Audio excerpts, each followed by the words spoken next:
It's new, this isn't new. It's been around for a while. Hasn't come on the playlist in a while, though. Oh, man. Sorry for the delay. I had a random phone call I had to take.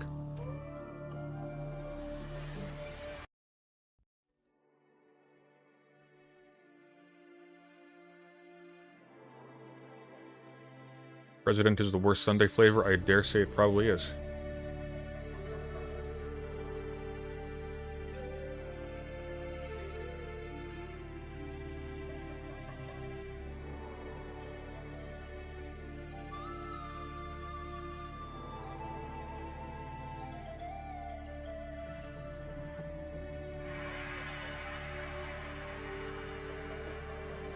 Kind of got owned by Brooks yesterday.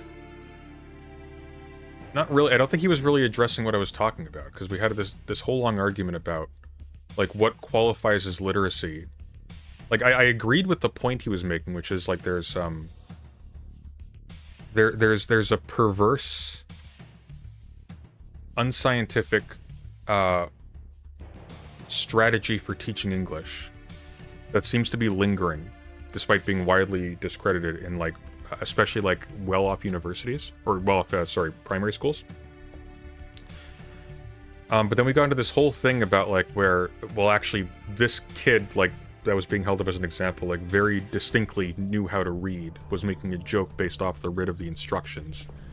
But that's not literacy, apparently. That's critical literacy, except critical literacy is not that. Critical literacy is the deployment of, like, you know, we talked about critical literacy before. There, that anti-woke fake writer YouTuber was complaining about critical literacy theory. It's like, it's analyzing writing for, you know, like ideological bents, I suppose would be a shorthand way of putting it. What I was discussing was literacy. It was frustrating because the point that I was making was not that Brooks was wrong. I agreed with him. We've talked about it before. We've talked about it before on stream. We've talked about it before off stream. I agree with him. The issue was that this was like a particular case where a particular teacher was showing evidence of her teacher's reading, just not engaging with the course, and then using this to bolster a claim that her students were cognitively impaired and were zombies, essentially. So That's what that was. I don't think anybody was pwned in that conversation. I think people just weren't listening to each other. I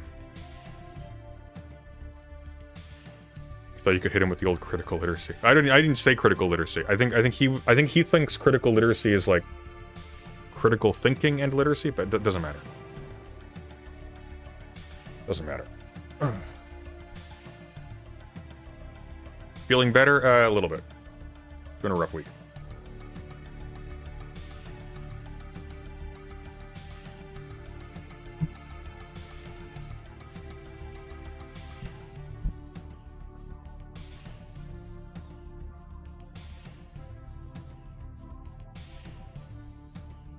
Like, I can show you what critical literacy is.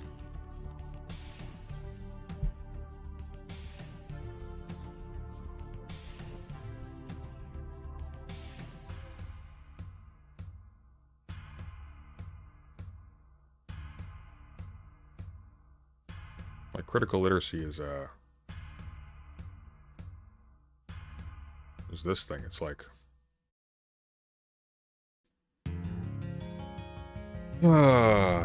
Critical literacy is an effective vehicle for teaching students how to analyze social issues and unequal power relationships. Critical literacy skills can help students identify, reflect on, and analyze underlying power relationships, which are seldom apparent and are rarely explored in text or in the media. Like, it's just not that. Like, what I was talking about was literacy. And I agreed to a certain extent with what Brooks was saying, but I think in that context, that's not what literacy meant.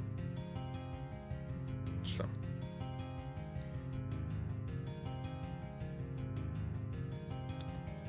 There were two conversations, and the one most people were interested in was literacy and society in general. The teacher's specific example is whatever. Yeah, but the teacher wasn't even bringing that up. That's why it was, like, beside the point. And the other thing that was bothering me was that there was, like, this weird denial of, like, oh, no, actually, all the literacy problems in society are due to this way of teaching, and not due to any of the other things. And it's like, but they are, though. Like, it's both. It's both. Just the bare fact that the institution that's being used in expensive schools is so bad that it's putting them even behind those other classes. That accounts for, like, and perhaps like an aberrant turn in overall literacy. But literacy wasn't great to begin with. I've also been seeing stuff that apparently the Mississippi case is somewhat overblown, but who even fucking knows? It doesn't matter either way. The point Brooks is making still stands. It's just, it's like, it's frustrating.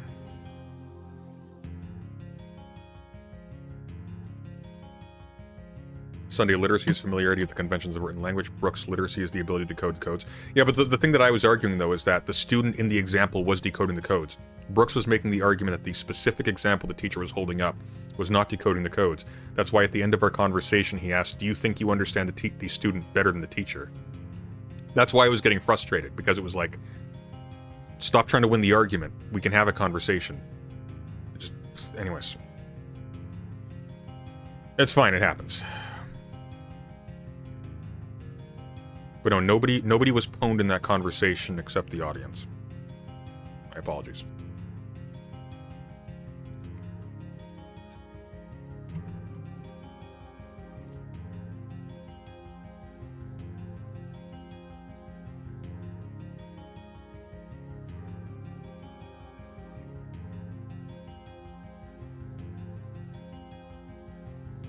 You don't know if our students can read? But we do, though, because the student made a joke based on the written instructions. We know the students can read. Even the students' complaints weren't that the students couldn't read. The teachers' complaints were not that the students couldn't read. The teachers' complaints were that the students couldn't think. They were writing down the answers, they were reading the instructions, and then they weren't connecting dots in their heads.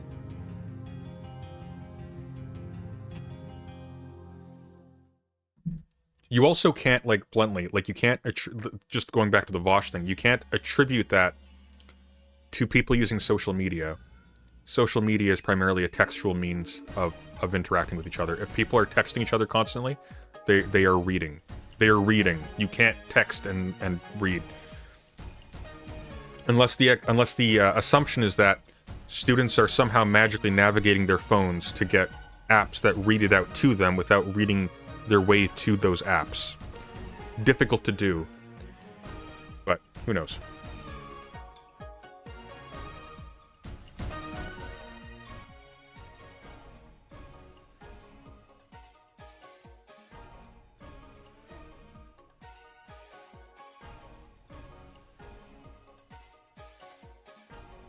Yeah, we literally agreed. It's just there's a philosophical dispute, or a historical, or an otherwise intellectual dispute, and then there's winning the argument on stream. And winning the argument on stream, I cannot stress enough, is a stupid goal, because you put communication in the back seat for the sake of coming off better to other people who don't know what they're talking about, and you commit yourself to statements that don't make sense.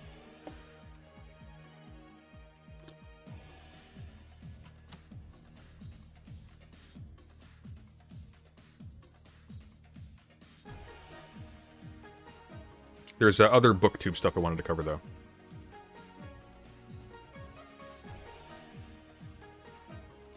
Didn't Vosh partially blame this trend on smoking weed as well? We didn't get that far in, but that's par for the course for Vosh. Vosh is like, the thing about Vosh, too, is, like, leaving his minor attractedness aside, the issue with Vosh isn't that he's stupid. The issue with Vosh is that he's a fundamentally self-interested person. He doesn't care about learning. He wants to pontificate without doing the work to being the kind of person that people should respect. The problem is that he portrays well, so there are desperate people for a father figure online who will flock to this person because he makes them feel like they're part of a big, strong man's thing, and they're not. He's just out for himself. And...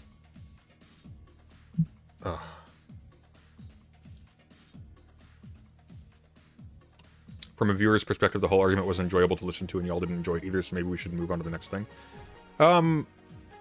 It depends on who you're talking about in the audience. I know some indigenous communities that use phones by icons alone and use pure voice messages communication. Yeah, sure, but they aren't writing answers in class, right?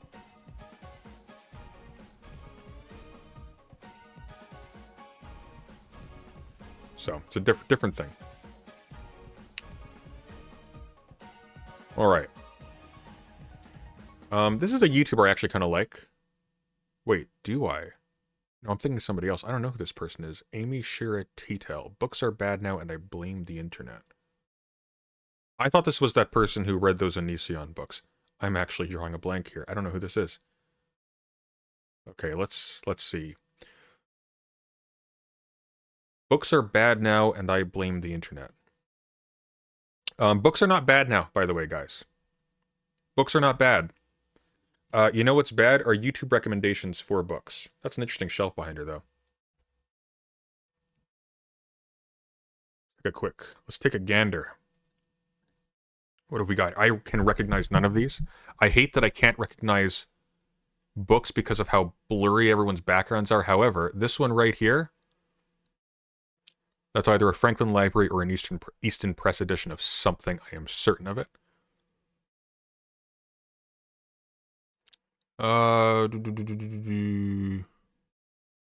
That? It's definitely not, but that almost could be Nietzsche and the Vicious Circle. Ooh, are these the Hobsbawm books? I'm probably wrong about all of these because they're so blurry.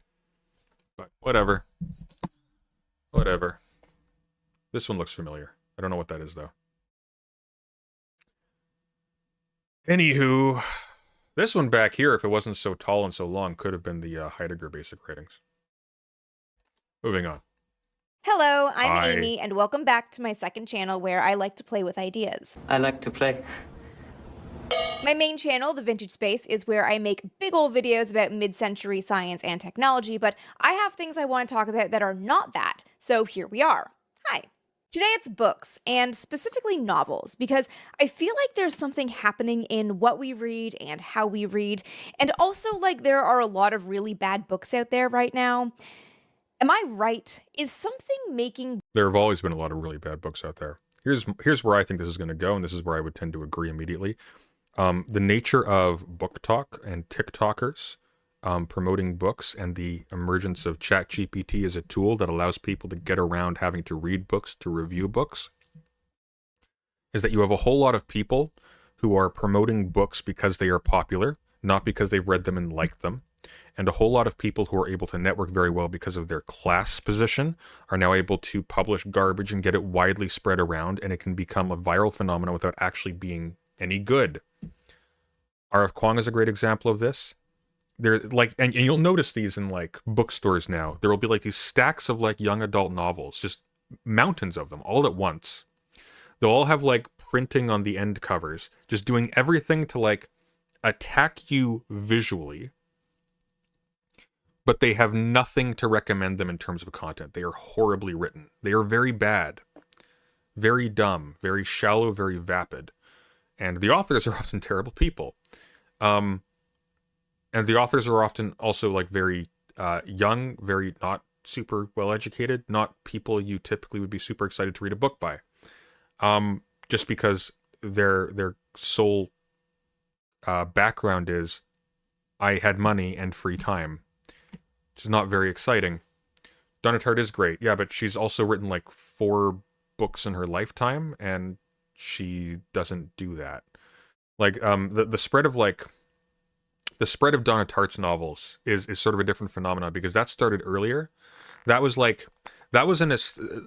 Tartt ended up being sort of emblematic of an aesthetic that caught on, but the book itself was actually critical of that aesthetic and critical of a lot of other stuff. It's actually The Secret History is a very intelligent book. People who characterize it as quote unquote dark academia, it's kind of laughable, because A, it's not, B, like, she's making fun of you. She's making fun of the idea that conspicuous consumption is identifiable with the life of the mind or something. Like, that's embarrassing. It's embarrassing if people think that. It's embarrassing for people who think that.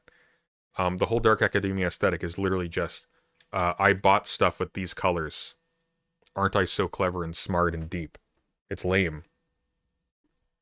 It's one of the few things that I actually appreciate Zizek for, is that he shows up in a grungy t-shirt. Also, one of the things I don't like Zizek for is that he shows up in a grungy t-shirt as a shtick. So now that becomes its own garbage pail academia look, which is also shallow. I prefer that people just dress how they think is appropriate and adorn their environments with stuff that makes them feel good and helps them work and do stuff. But what do I know? I'm wearing a cardigan that makes me look like a grandmother. Books worse? And is it linked to the fact that no one reads anymore? Anecdotally, I have a decent number of friends who say they used to love reading, but they haven't picked up a book in years. Some have families, so they're understandably really busy, but some are single and don't know why they stopped reading. So, well, because maybe they're working, or they're reading. They don't like reading as much. They just like the idea of liking reading. Let's explore my hunch. Up front, I want to make it super clear, I don't care what you read. I'm not going to sit here and say the only books worth your time are classics like Tolstoy or Robert Caro's The Power Broker, the book that everybody owns to look smart, but no one has ever read, I don't own it. So there. except for my friend Evan. And while I don't write fiction, I am an author. Currently, I'm writing my 3rd narrative nonfiction book. This one is about the atomic bomb. Researching the history that I work. Interesting. What does she do? Atomic bomb, really?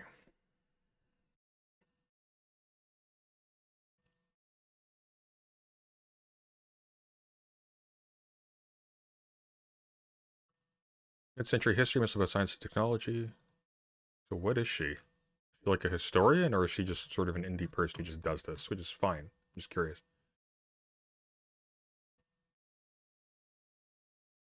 That's a cool sweater. I gotta do something like that for my next series of cardigans. Oh, here we go. I did mention it in my new long-form video. My new book is officially in the works. I've been sitting on this for ages and trying to get off the ground.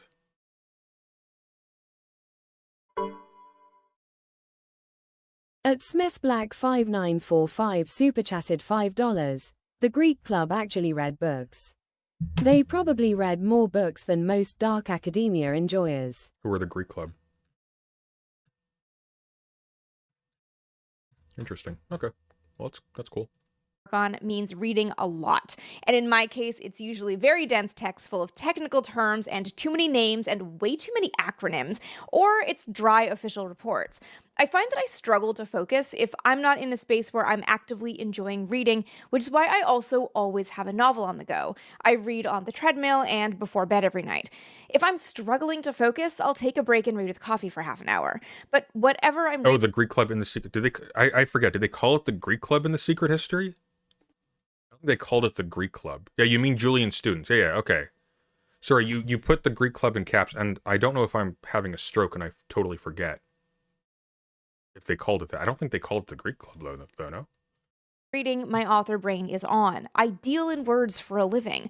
I pay a lot of attention to how fiction is written because I want the history I write to feel as engaging as a novel, just with thousands of sources. So let's start with people not reading much anymore. I mean, we read all the time, but I think we can agree. By the way, that doesn't work.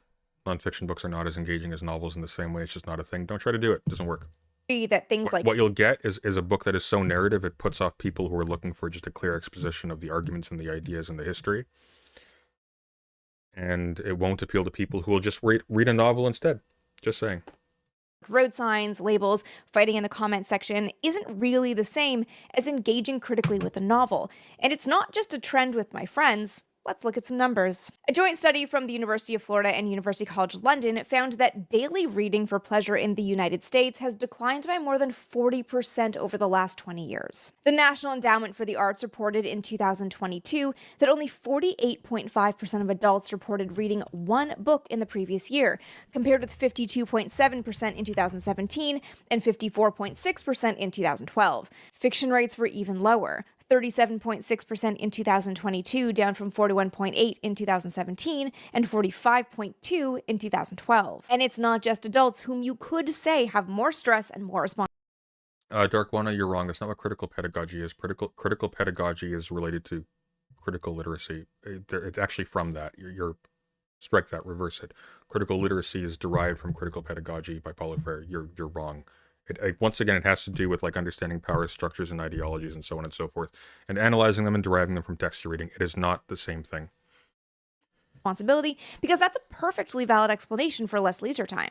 In 2023, the U.S. Department That's absolutely not, by the way, the definition of literacy that the public school system is working off of, but leaving that aside.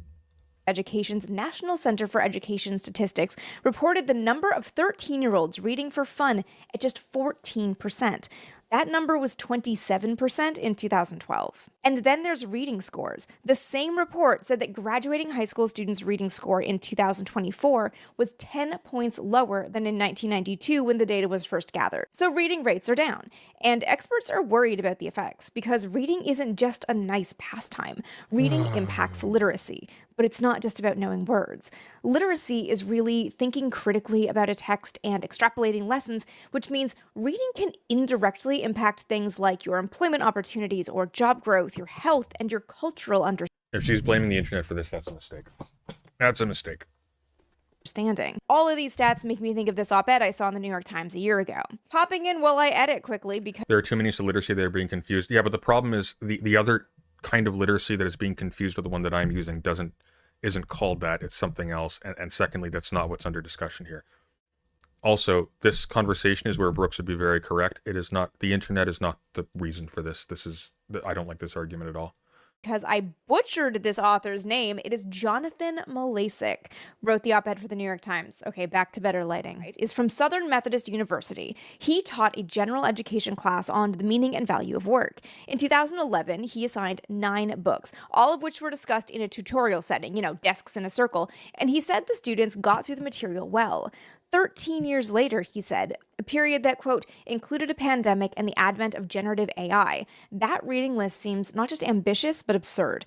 I haven't assigned an entire book in 4 years. And his isn't a one-off experience. I've had this 2024 article from The Atlantic bookmarked since it came out, and you've probably seen it because it was everywhere. The piece's author, Rose Horowitz, interviewed a number of experts, including Nicholas Dames, who started teaching Columbia's Great Books course, Literature Humanities, in 1998. He said that in the last decade, students have become overwhelmed by the reading list, even at an elite school like Columbia. The trend only made sense to Dames when a first-year student came to his office in 2022 and told him she had never been required to read an entire book, just excerpts or poems or articles. From that same Atlantic article, I think this whole line of argumentation is a mistake. The issue is not that people are not reading whole books. If you go to college, if you go to university 15 years ago, you will have many things that you need to read that are not whole books. You can get through and do very well not reading whole books. You shouldn't be able to, in my humble opinion. I don't like it. But that's not, the impact is not on literacy. The impact there is on holistic understanding of of sources. Literacy is not impacted by not reading whole books front to back. That doesn't follow. That doesn't. I don't like this line of argument. That doesn't work. First of all, what is a book is highly variable. A book is not a measure of length. It's not a measure of completeness. It's not a measure of style. Like, it doesn't tell you anything. People keep talking about kids today aren't reading whole books. And my immediate question is, what do you think you're saying when you say that? What does that mean? Do you mean they aren't reading all of this? Do you mean they aren't reading all of this? Do you mean they aren't reading all of this? Do you mean they aren't reading all of this? By the way, this one and this one are roughly the same length. This is 4 books. This is 1 book. You see the problem? I don't know what that means. I don't know what it means when people say, oh, kids today aren't reading whole books. They're getting stupider as a result. Like, what? There are eminent philosophers who never even wrote whole books. You can't read whole books by them. There are people who write things that are self-contained within books. Oftentimes, these are what's assigned. So it's like, you see the problem. It's like complaining about kids not reading whole books is kind of completely arbitrary, because often what it also means is they aren't being assigned the whole text of some really short, made for young adults novel, which I would rather them get through a section of Paradise Lost and understand it than get through 10 of those young adult novels and understand those better. It doesn't help. Princeton historian Anthony Grafton said students arrive with a narrower vocabulary. Chinese literature professor at the University of Virginia, Jack Chen, says students shut down when faced with ideas they don't understand. Chair of Georgetown's English department, Daniel Shore, said students have trouble focusing on something as short as a sonnet. Yes, it's Shakespeare, but it's 14 lines. So there's something going on here. And yeah, Shakespeare wrote in a way that's very obtuse. They're probably being told to read this thing with very poor introduction to the actual material. And they're being given no context for why this should matter. And not in the sense of like, well, teacher, what am I ever going to use math for? No, I mean quite literally. There are no points of contact to make this strange, alien, often very relatively speaking, stale and dry way of writing compared to what they're used to connect to anything that they have any sensational relationship with. Like, it's very hard to understand the relatability of the emotion in Shakespeare to yourself because you would never describe it in those terms. And it can make it seem like, oh, this stuff is like this is like stuff written by a mummy. Isn't Shakespeare a massively different lexicon? I mean, a little bit. Like, yeah, but also like a lot of our language comes from Shakespeare.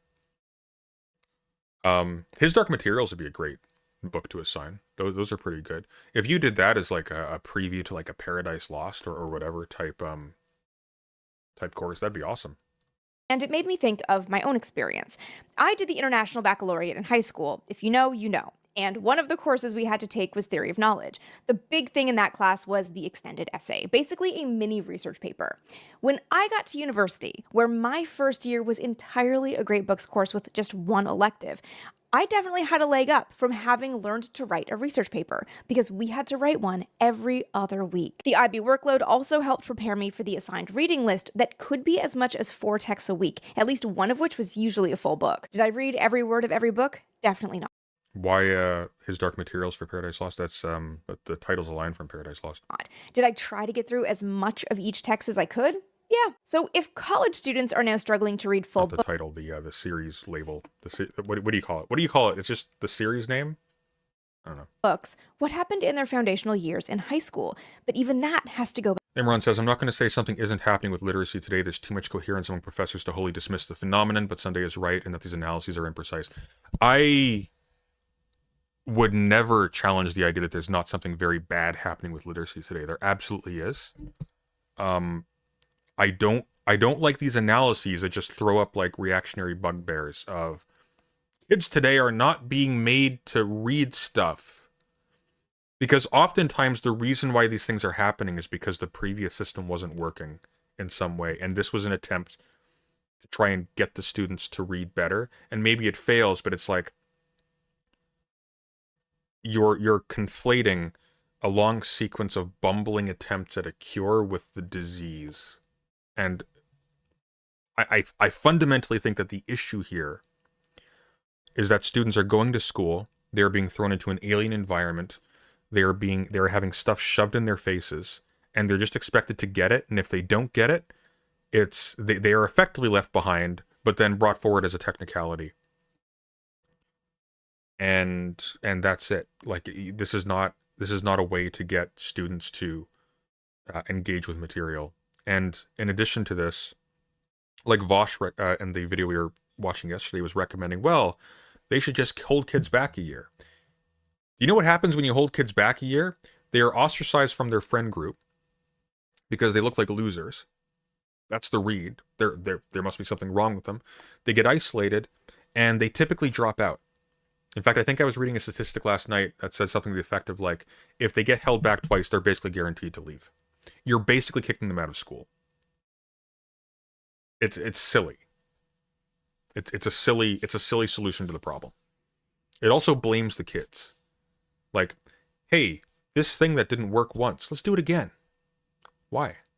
It didn't work. We've established that's not a good strategy. Go back earlier.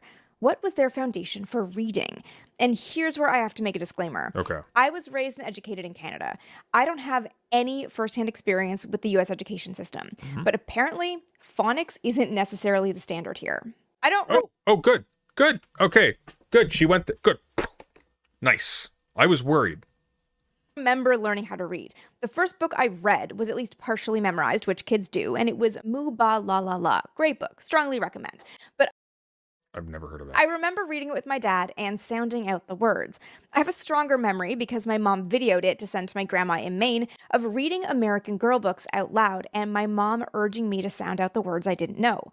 That's phonics, knowing the relationship between sounds and letters. It's been a popular method off and on since the 1800s. Not all American children are taught to read phonetically. You know what the irony is too, by the way? The this is an appropriate image for this. Vosh was arguing that the human brain is like geared to learn language naturally. That's the premise of whole language learning. What people are using instead of phonics learning is that you just immerse people, you just immerse kids in stuff pertaining to the writ, and they will get it somehow. All the big words are spelled phonetically. There's a method called 3-cueing that has been prevalent in the United States since it was first proposed by education professor Ken Goodman in 1967. The idea is that readers are meant to use 3 different kinds of information, 3 cues, to identify words. The first is graphic. Do the letters help you guess the word? The second is syntactic. Should it be a noun or a verb? The third is semantic. In the context of this sentence, what word would make sense? This is also sometimes known as the MSV approach. M is meaning, S is sentence structure, and V is visual information. Quote, skill in reading involves not greater precision, but more accurate first guesses based on better sampling techniques, greater control over language structure, broadened experiences, and increased conceptual development. As the child develops reading skill and speed, he uses increasingly fewer graphic cues. In this method, you don't need to read the words, you need to read the context, which was obviously very much against phonics and another popular method of visual memory, books with repeated words with illustrations to reinforce the link. See cat, sleep. Sleep cat, sleep. What immediately jumped out to me when I read about this method is that it sounds like it would be fine for reading simple books in the first grade. It would actually probably make it easier, but you'd also probably become reliant on the clues. The close words house and horse are a great example. You see a picture of a house, you learn what the word house looks like. But if there's no cue, and you don't really know your letter sounds, how will you know the difference between house and horse? With this method, kids are taught to guess and recognize the word, not really read it. And I'm sure there are cueing systems that are very important for students dealing with things like dyslexia, but this as a base method for reading seems like it would be challenging in adulthood. Say you're suddenly faced with a medical issue, like a congenital heart condition, and you want to learn about it. How are you going to parse a text filled with new terms, even if it's a very accessible article? Apparently, that question also jumped out to cognitive researchers. Starting in the 1970s, researchers found that readers who relied on context to recognize words rather than sounding them out were the poorer readers. Skilled readers were the ones who could read words in isolation quickly and accurately. And the more researchers looked, the more issues arose with cued reading. Out of context or without a visual, skilled readers can see horse versus house instantly. Okay, so here's where I'm getting a little bit trepidatious. I will show you. I will show you what's starting to concern me a little bit here. I like what she's focusing on. I don't like this. This is the video we're watching currently. Books are bad now and I blame the internet. And what do we have? We have, what is this, Fourth Wing? We have, like, book talk books. Book talk books. So much yikes. Books are bad now and I blame the internet. I don't like that. I don't like that. Because if we're going to go now from kids aren't being taught phonics to, I don't know what the argument is here exactly. Kids who are reading books for pleasure are reading bad books because they're not being taught phonics. No. Kids who aren't able to read because they weren't taught phonics aren't reading books for enjoyment. That's one thing we can probably agree upon. They're not picking up these novels that they require you to be literate. But cued readers can't. Cued readers don't have a leg up. Like we would never say because of the popularity of 50 Shades of Grey, for example, that therefore literacy is down. That's not what that means. For clues, because skilled readers can figure the words out by context just as easily. They just aren't reliant on it. Weak word recognition was noted as the most common and most debilitating source of reading problems. There's an excellent example in one article that I read from Margaret Goldberg, who's a literacy coach in Oakland. Working with a student, she showed him a page of a book. And I know this is your second screen content, but this one thing does need a visual, so come look for just 1 second. The text says, "My little dog likes to eat with me." The kid said, "My little dog likes to lick his bone." He'd learned the cadence of the book and guessed the answer from the picture. Okay, you can look away again. Also, I'm genuinely curious if anyone out there remembers doing this in school, or maybe your kids did it. Let me know in the comments if you've had any exposure to cued reading, because so far I've been asking and I haven't found a single person who was ever exposed to this method. Now, the 3 cues method wasn't and isn't taught everywhere. In 2024, 8 states actually banned the method, but it is still used. And when we're talking about current adults and their reading habits, we're talking about a group that was more likely, at least partially, exposed to the 3 cues method when they were younger. So maybe that's part of why reading... I kind of wonder a little bit. I doubt she's going... No, okay, so here we go. We got book talk here. Book talk takes up most of this. We have smartphones here for some reason, which I guess is going to be talking about the diminished attention span of children. But you know what occurs to me? So, one of the things that R.F. Kuang has often been criticized for is that she writes essentially a Gary Stu character of herself who just happens to be male, but who is poor. But, you know, is poor, but a natural linguist. Is sort of from a Chinese background and is going to Oxford, like someone who may ring a bell if you're familiar with R.F. Kuang at all. Meanwhile, she herself went to a private elementary school that cost the yearly earnings of some people to go per year. And I wonder, a part of me wonders, is she going to go there where private schools are still teaching using, like, not using phonics? Is that where she's gonna... I doubt it. I'm just curious. Rates are lower.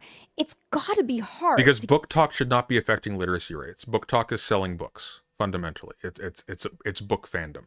At the point where you're engaging with that stuff, you're able to read. right? Like we're now talking about like poor choices in reading quality. We're not talking about the inability to read. We're not talking about illiteracy. We're talking about like we're talking about people reading stuff that is very low quality and probably low value, but they're still reading. You get lost in a novel when the cues you rely on aren't handed to you. So, what happens when those students get into high school? We can keep this sort of in the same time frame of what today's younger adults potentially experienced. In 2002, the No Child Left Behind Act was signed into law. And One sec.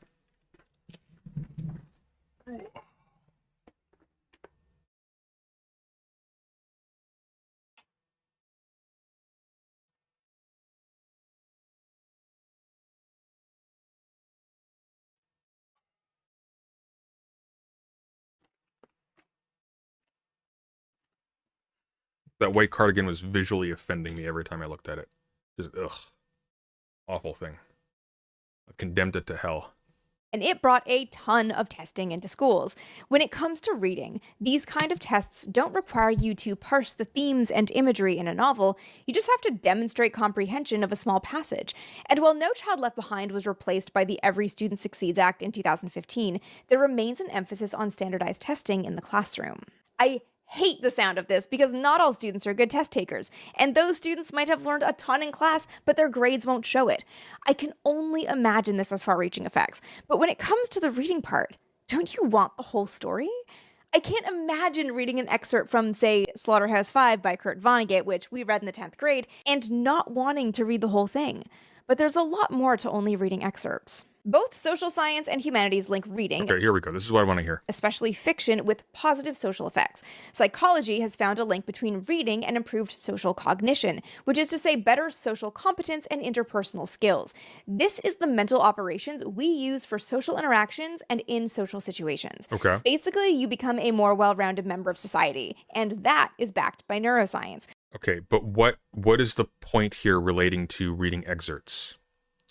Because if you say, don't you want to read the whole story? Well, if the kids want to read the whole story, they can. They can do that. Is anything stopping them from reading the whole story besides them not being assigned the whole story?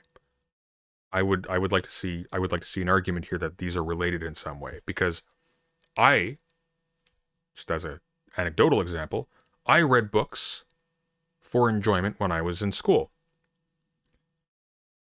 We're presuming the ability to read at this point. We're not talking now about people not being able to understand the sentences. Now we're talking about people not completing books. How are these connected to each other?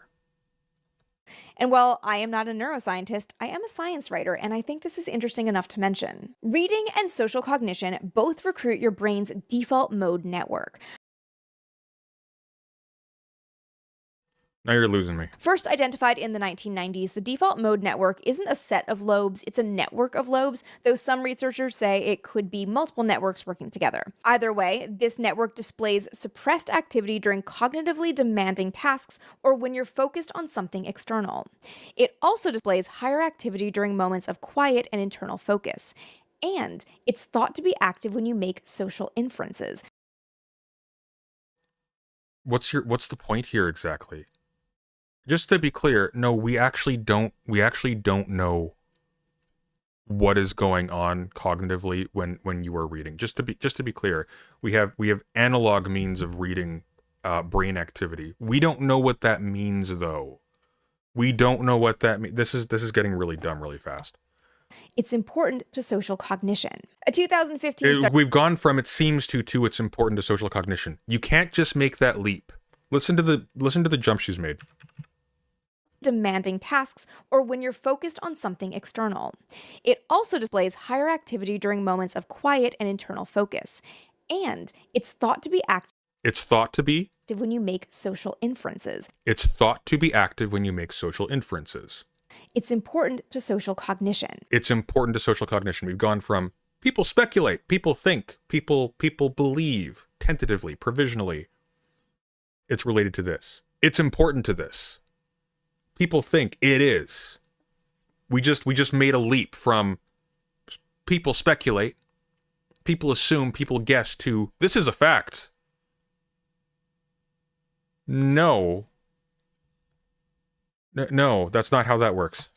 A 2015 study from researchers at Harvard, McGill, and Princeton used neuroimaging while participants read and found I don't care. increased activity in subnetworks of the default network.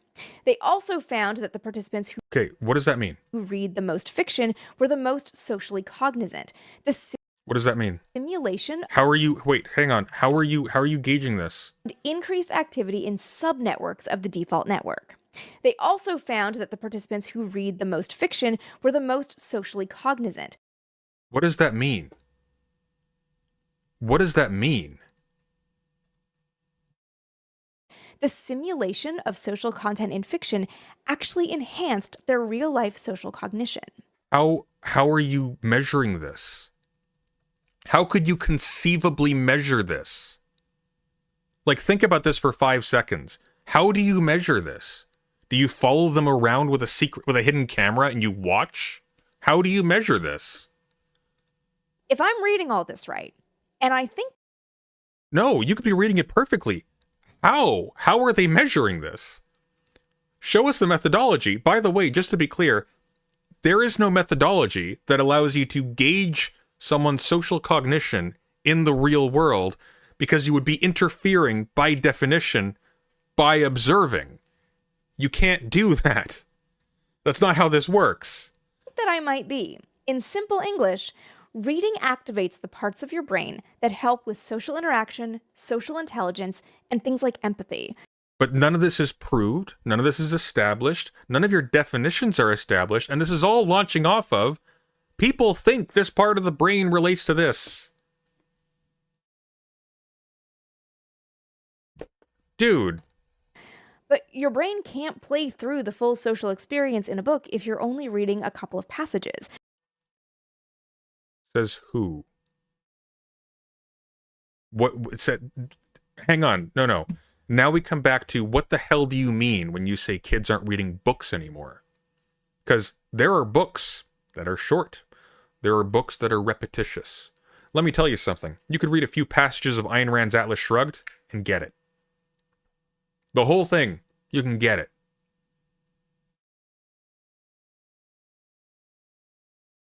All of this is completely unfounded. This is completely unfounded. These are just bullshit claims. She has no reason to think this. And I don't know about you, but social cognition seems to be dying at the metaphorical hands of the smartphone. What does that mean? What does that mean? What are we call? Sorry, what is social cognition now? How is it dying? Based on what? Yeah, you knew we were going to end up here at some point. Yeah, but why did I know that? Why did I know that except for the fact that this is a meme? And this ties right into something we're all aware of when we talk about reading and books, and that's that no one can focus anymore. Phones are sufficiently distracting that it's having a measurable impact on our attention spans. Look at that decision. Nobody can focus anymore. Let me show you this title of a study, and then not identify anything critical or useful about it, not dwell on it, and then make it zip off the screen. You didn't pay attention to any argument. You heard no argument, but you saw, just ask this scientician. He'll tell you that. That was what you did. It was a literal Simpsons skit. We know phones impact our brains. A 2019 study Phones impact your brains, dear children. used fMRI, brain scans, to show that college students with mobile phone... There is a wonderful essay, which is fMRI is not pictures of the brain, which I highly recommend everybody read. You can find it online pretty easily. It's probably on, you can probably find it on Anna's archive. fMRIs are not pictures of your brain. Let's be clear about this. I'm sorry. addiction have different behavioral features and functional connectivity, particularly related to cognitive control, which is big.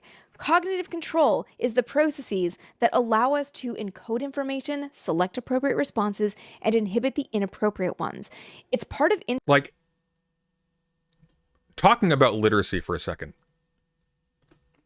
fMRI tracks, and not even directly, by the way, fMRI looks at the movement of blood in your brain.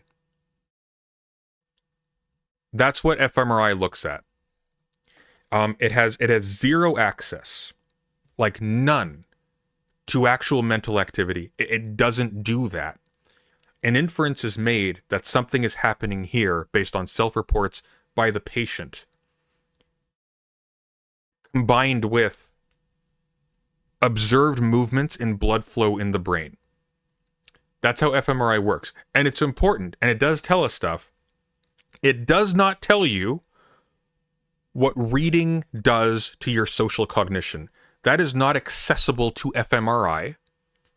That's not accessible really to anything except for a very long-term analysis with a bunch of inferences.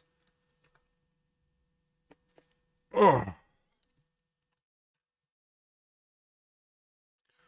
What's the book? Well, it's an article. I'm trying to remember what the title was. It was fMRI is not like photographs of the brain or something. I can't remember the title. It's been a long time.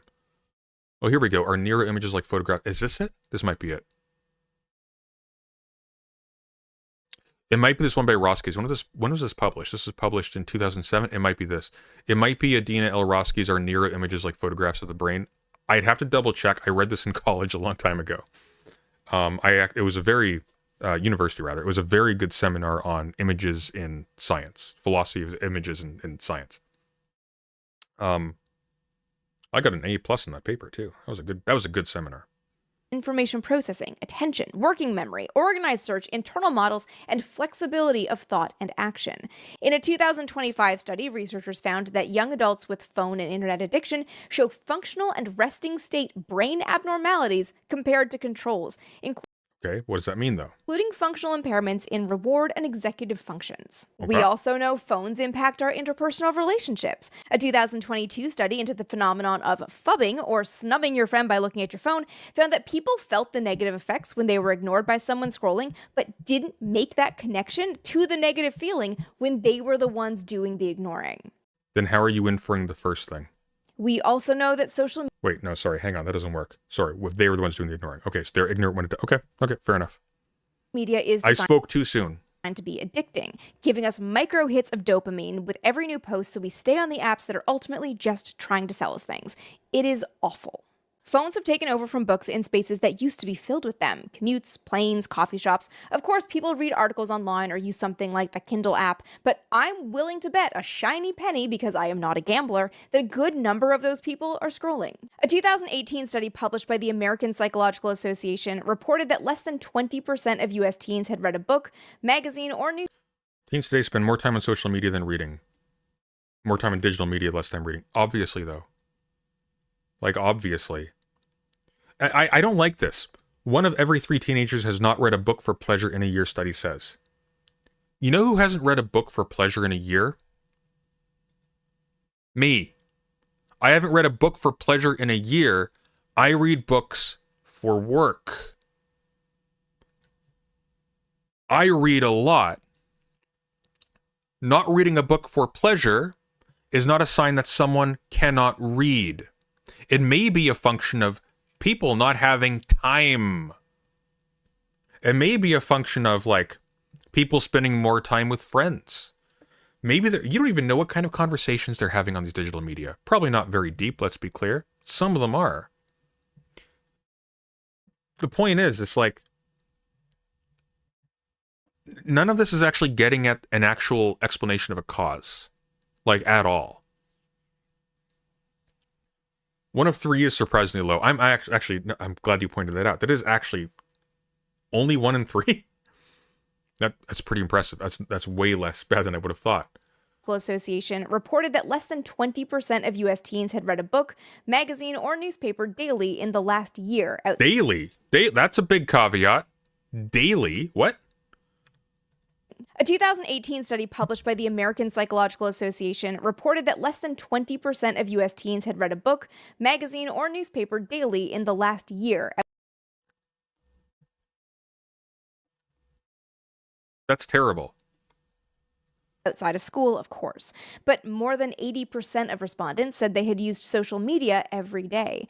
That was in 2018. Why is that surprising? 2025 data sees the same thing. Polling adults, not just teens, I'm sorry. Here's the difference, though. If I sit down to read a book, that is distracting from every other activity in my day. I can be on social media while I'm cooking. I can be on social media even while I'm reading a book. Sometimes I am. I can be on social media while I'm in transit, when reading a book would be more difficult.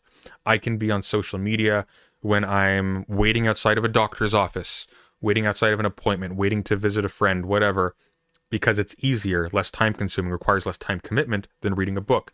I can't imagine no universe in which social media and books coexist, in which people are using social media less than reading. This is silly. It's like a Luddites argument. The issue is not that people are using social media a lot. The issue is that people are not being taught how to read properly, and you have, as a consequence of essentially capitalism, shitty books being promoted, diminishing what people are getting from books once they already know how to read. This whole, like... Also, by the way, like, we're going to make a jump here to book talk. You cannot make this jump to book talk being a problem.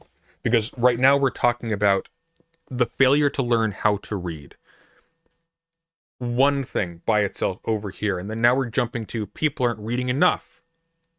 Okay, but is that because they don't know how to read? Or is that because they don't find time to? Or because there aren't enough visceral creature rewards for it? Like, you see how complicated this gets. Now we're talking about, people aren't reading whole books, and that's a problem. What does that mean? It's not even a matter of, like, why does that matter? What does that mean? What do you mean by they aren't reading whole books? A book is not a unit of measurement. A book is not a unit. A book is like a colloquial term for a volume, a codex, a section within a volume. Like, we don't know. 1% of people polled had read a book in the last month, compared to 80% who'd engaged with streaming video. In the last month? Like, but you can listen to streaming videos passively while you're falling asleep. I do that. I read a lot. I read probably more than 99.9% of people on this planet. Just as a day-to-day activity. And I gotta tell you, I listen to YouTube more than I read, in all likelihood, just in terms of sheer amount of time. Why? Because I'll be listening to stuff while I'm walking places. I'll be listening to stuff while I'm waiting for things. I'll be listening to stuff when I put down the book to cook. Like... video or social media on their phones. Smartphones impair cognitive function, and in particular have an impact on the cognitive control that selects appropriate responses and inhibit the inappropriate ones. You're just going to declare this? You're not going to specify whom? Like, what are you talking about? So is your cognitive function being impaired when you use your phone? Is that what you're saying? No correlation isn't causation, but like, how many pages would you guestimate a day, Sunday? It depends on what I'm reading. If I'm reading like for example, I'm finally going through Leibniz's Monadology. I've been putting it off for a while. I read like 50 pages of that yesterday. The book itself is not 50 pages, the Monadology, but it comes with commentary, the edition I have. So I read like 57 pages yesterday. That's probably typical. If it's like someone like Deleuze, it might be 10 or 20 pages, because he's an obtuse writer. He's a very obtuse writer. Deleuze and Guattari, even more obtuse. Are phones legitimately making us worse people? You know, we're living... Based on... what does that mean? What does that mean? Worse people by what metric? in a society. We're supposed to act in a civilized way. You're still reading when you're on social media, captions and comments, but the text is kind of like the adult equivalent of "my little dog likes to eat with me." It's not engaging, and it's probably not going to inspire you to break the hold social media has on your brain and do something much quieter. I need to make a video essay on this. This is making me mad. People are fear-mongering about people not reading books, and it's dumb. And it's not because people shouldn't be reading books. It's because, like, all of these terms are perversely, like, non-literate. Like, is there any thought going into what it is that you're saying? What that means? What the parts mean? Like, you keep saying kids are not reading books. I don't know what you think that means. Like, this is incredibly poorly constructed. This is incredibly poorly thought out. And in the immediate moment, less dopamine heavy. Pick up a book. Unless you're in the rabbit hole of book talk and booktube and bookstagram, a whole community that I have only just explored. Dear Lord in heaven, I'm going to be defending book talk, aren't I? I read 2 books recently, back to back. One was Rebecca by Daphne du Maurier, a stunningly written Gothic novel from 1938 that was adapted into a Best Picture-winning movie directed by Alfred Hitchcock. The other was Sometimes I Lie by Alice Feeney, which is being turned into a TV series. Let me know in the comments if you've read either of these books, and if so, what Because that increases engagement. It's not because she cares. She's not going to read it. She does not care. you loved about it. I will say that Sometimes I Lie engaged me, and some spoilers ahead. I'm not going to give away the meat of the plot, but just letting you know. It's got a good premise. It's about a woman, Amber, who's in a coma. She can hear but has memory loss and is trying to piece together her accident. The narrative switches between her thoughts in her coma state, the days before the accident, and a childhood diary. But I couldn't get past how it was written. The descriptions were minimal, and there was very little prose, which didn't make sense The descriptions were minimal, and there was very little prose. Do you mean it was all dialogue? considering for large parts of the book were in Amber's coma mind exploring her thoughts and her feelings. When there was prose, it relied so heavily on similes it was distracting. There was a lot Can you of give an example? okay dialogue. On the whole, there just weren't really nuanced themes, and the characters were so one-dimensional, they felt like they just checked off mystery trope boxes. Okay, so she's a bad writer. What's the point here? We have detached husband to Everyone, I found a bad book, guys. There was a bad book published recently. It's popular. It's a bad popular book that was published. What's the point? make you think he's the culprit. Obsessed ex-boyfriend who assaults Amber in her coma just because he's evil. Bitchy boss who turns out to be a long-lost Like, did we all forget Twilight was a big thing at one point? Like, this ain't new. sort of relative.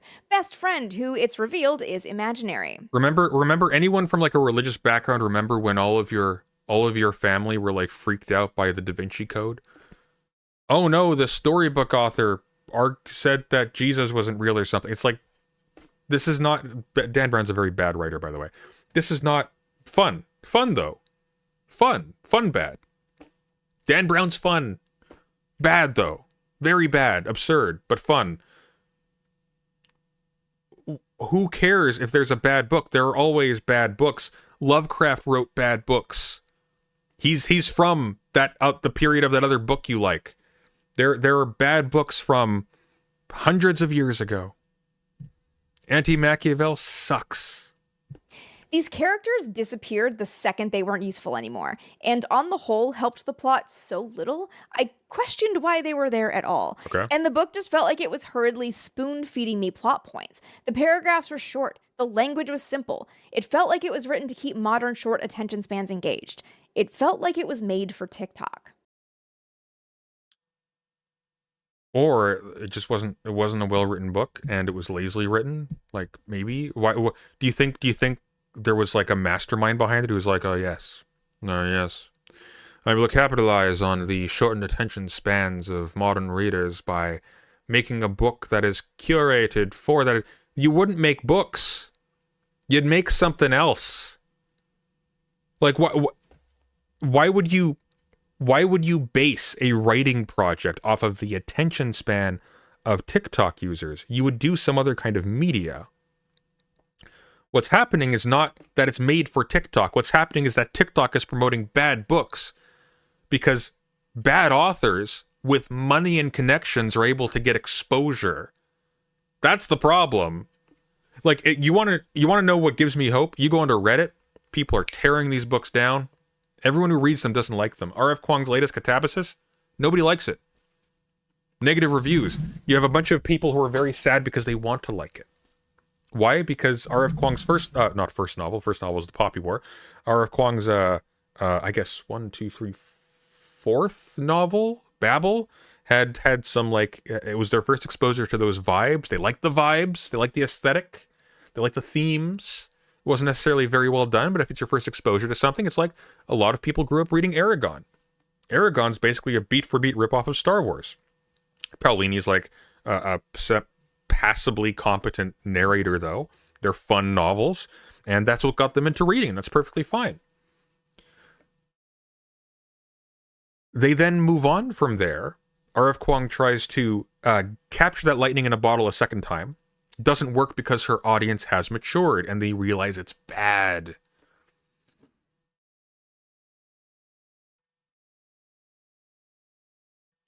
I'm just like,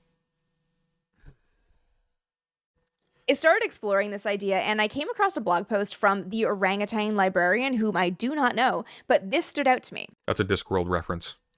That's a Discworld reference. I came across a blog post from the orangutan. That's a Discworld reference. My stream title is a Discworld reference. I did not plan this.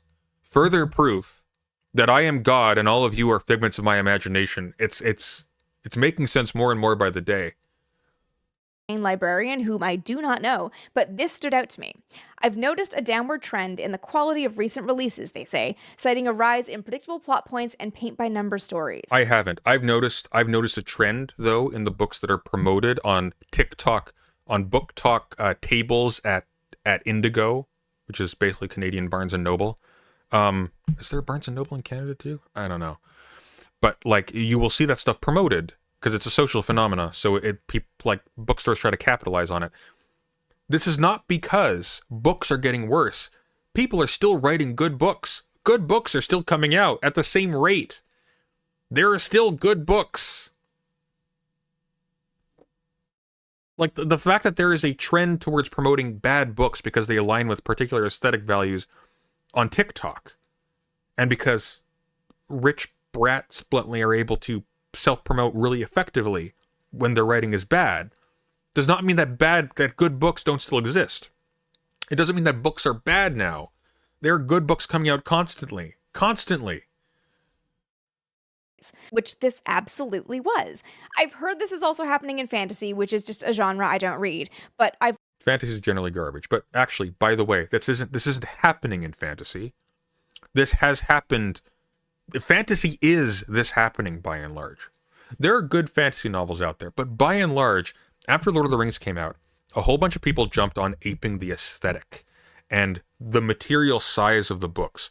So you had books about elf wizardy shit, as some put it, that were gigantic in size, had bloated language, but they were written by people who were substantively less interesting and literate and just every positive thing you can think of associated with Tolkien, okay? Doesn't mean they weren't fun for some people. People enjoyed them. Who cares? But like, it's a trash genre. It's a genre where trash gets dumped. Because what is... At Smith Black 5945 super chatted $7. Next new big essay series after Bloodborne. Quang fails where Paolini succeeds. An in-depth look into Aragon and the politics of book talk. I hate that premise, but I am doing an R.F. Kuang book video, actually. I've also absolutely seen it happening in women's fiction. By the way, there is good writing in fantasy. There's a good recent one in fantasy, actually. And good is enjoyable guilty pleasure trash, okay? It's not Brandon Sanderson, by the way. Not a big fan. There is a book called The Will of the Many, which I kind of enjoyed. It's dumb. It's really dumb. It is kind of trashy. I had fun with it. It's fun. But fantasy is written TV. It's written TV. Malazan's apparently very good. I haven't gone into that yet, but that's also not super recent. But also fantasy that's good. I got to tell you guys, I've read the Kingkiller Chronicles. That shit ain't Melville, okay? That we're not talking about. That's not what that is. It's not great. Game of Thrones, not great, actually. There's nothing really going on there. They're fine. You can have fun with them. Trying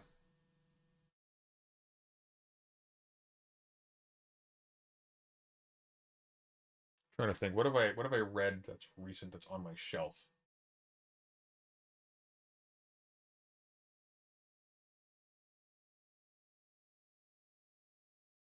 I don't know. It doesn't matter. It's just like I don't read fantasy novels. Fantasy novels are terrible.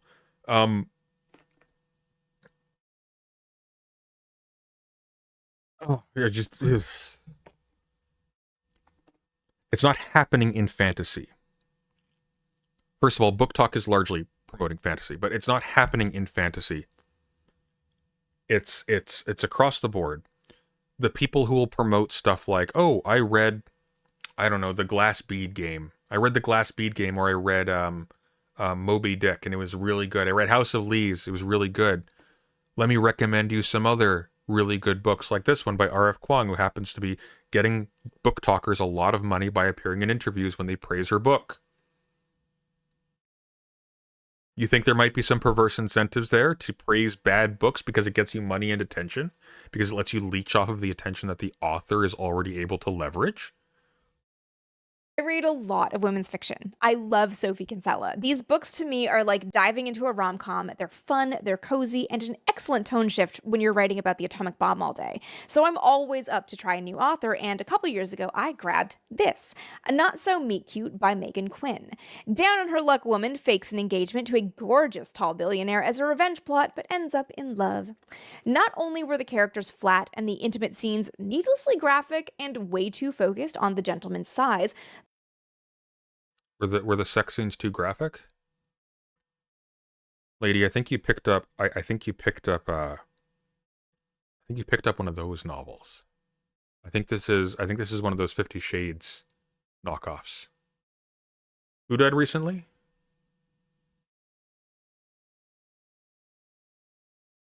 Strength of the Few is very fun. I haven't touched Strength of the Few yet. I've read like 3.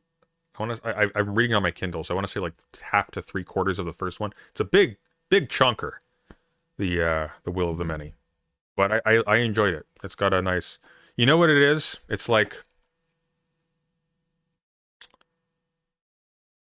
if you took Code Geass but wrote it less dumbly, added a little bit of what R.F. Kuang's doing, but less dumbly, and a lot of Roman shit.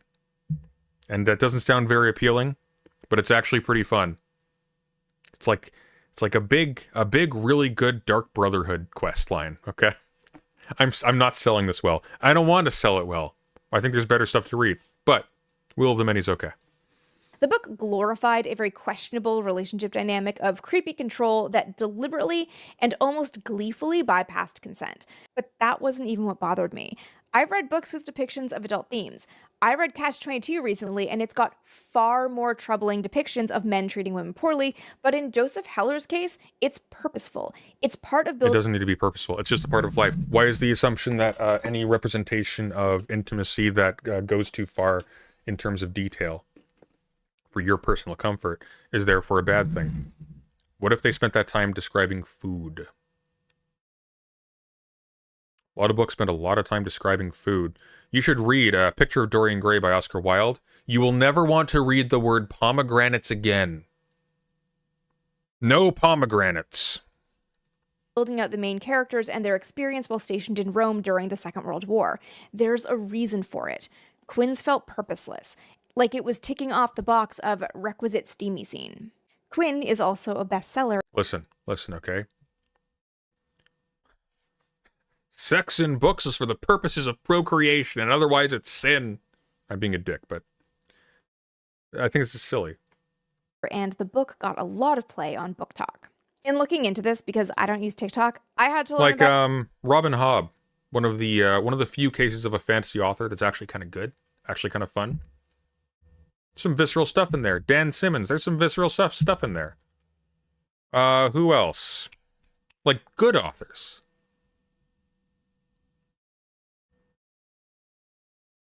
Disclosure by Michael Crichton. That's explicit if you came across that by accident in your mother's library. Let me tell you, that should not have been accessible. About it, I know you do too. There is a subset of Book Talk called Smut Talk that is spicy books that are barely a step back from adult content. And I mention that because Quinn's isn't a one-off. Not only is this book the first in a trilogy. Game of Thrones. Why not Game of Thrones? We mentioned Game of Thrones already. Famously chased series that only talks about sex when it is absolutely narratively necessary. Yeah, I read a lot. I read them.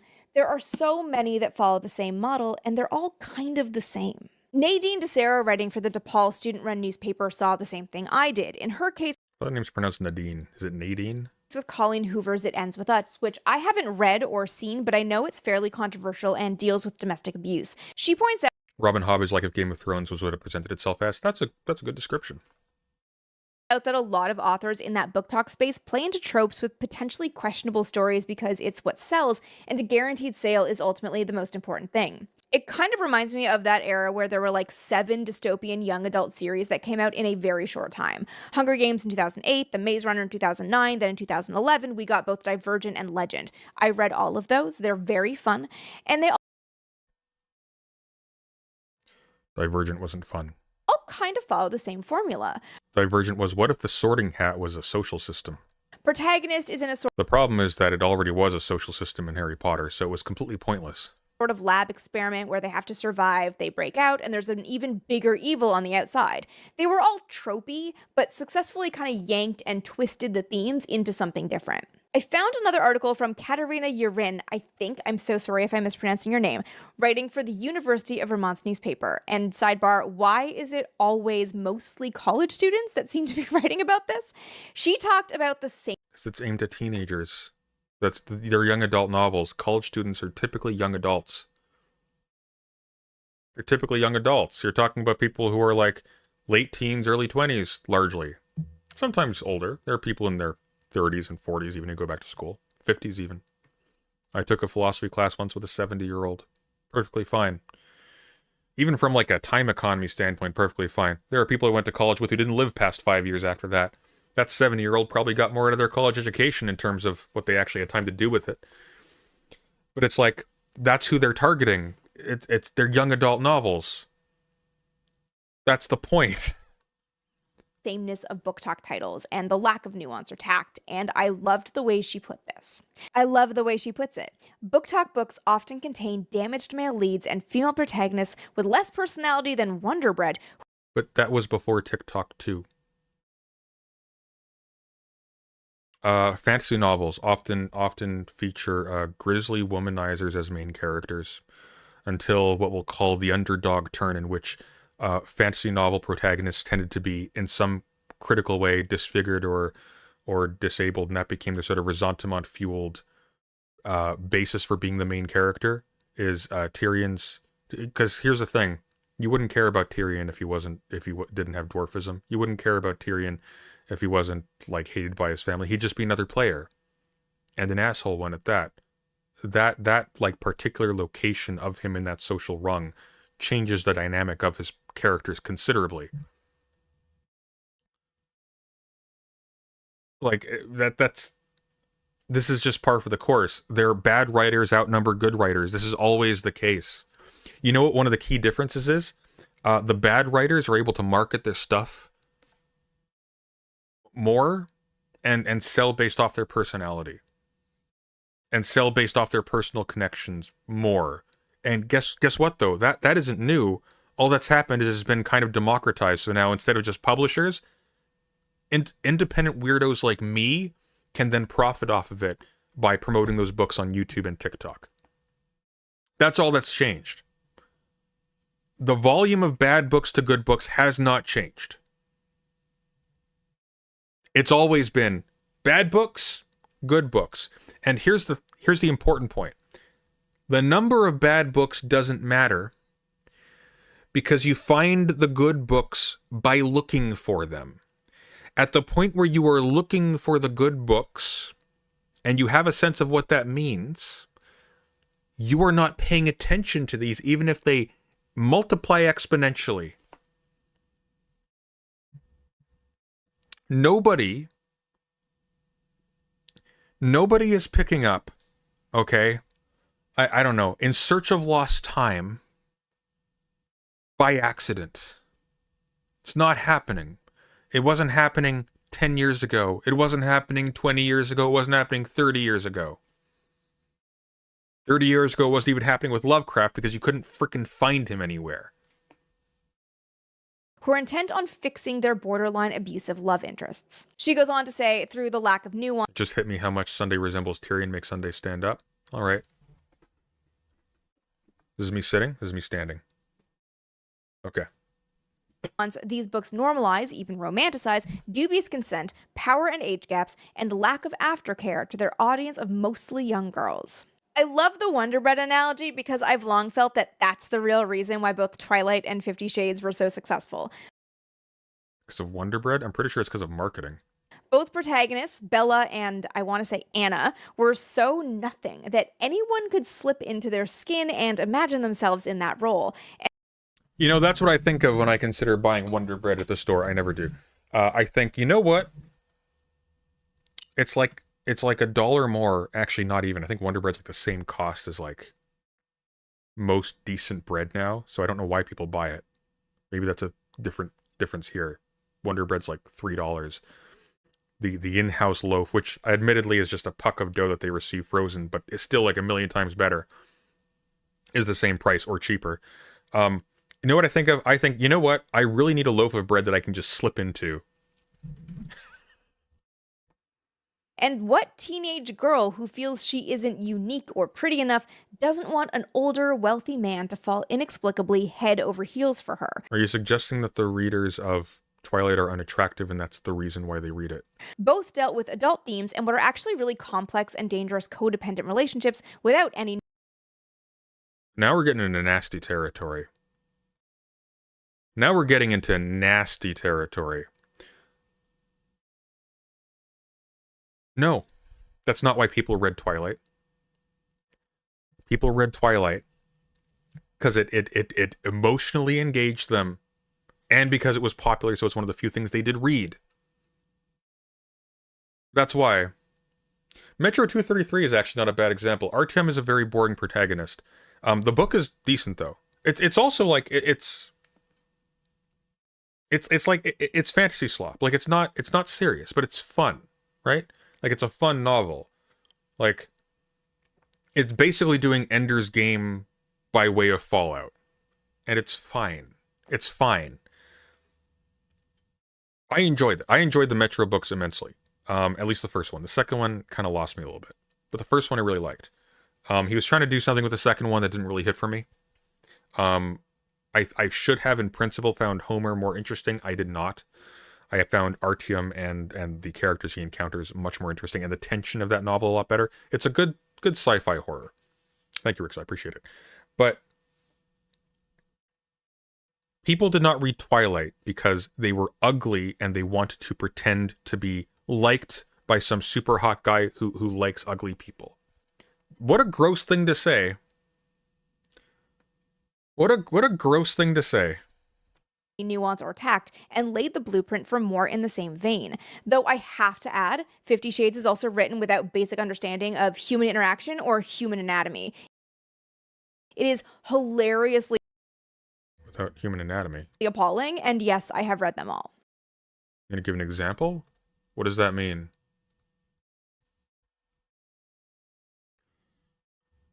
50 Shades of Grey doesn't understand. I have not read 50 Shades of Grey. Except the, who's that actor who played Iago? He died.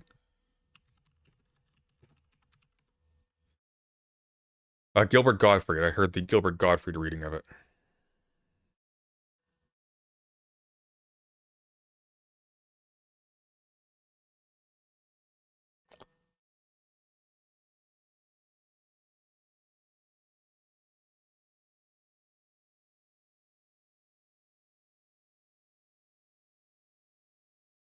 What does that mean, that she doesn't understand anatomy?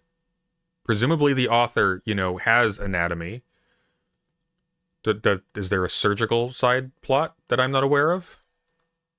And I think here is where we maybe get into the impact of students not engaging with literature at a younger age. Stories that deal with difficult or controversial topics often require learning how to read nuance and extrapolate themes. Oh my god. Do not make this link. Do not make this link, lady. Hilariously appalling, and yes, I have read them all.